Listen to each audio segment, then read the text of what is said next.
then I think the two best applications are really international payments. How are you feeling about getting in and using it as potentially a platform and option for your clients?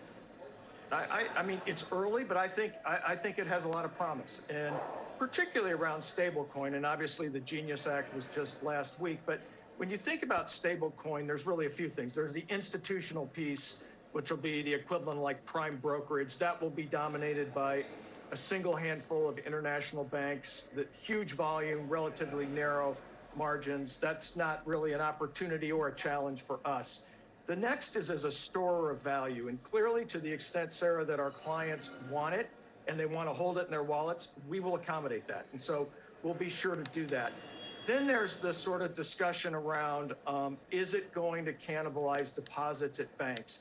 I actually think that's a fair, I think it's a threat, but I don't think it's an immediate threat. And I think the industry will respond. I mean, whether it's with tokenized deposits, which I think you'll see banks like Key do, and you may well see, I don't envision Key issuing a coin per se, but I could see us as part of a consortium of banks that issues a coin.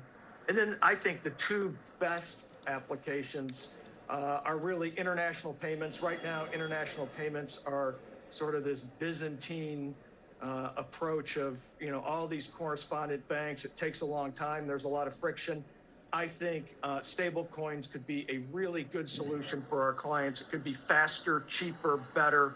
And then last is just programmable payments, which every bank needs to do, whether it's escrows or other programmable payments. So I'm actually, particularly on those last two applications, I'm pretty enthusiastic about it.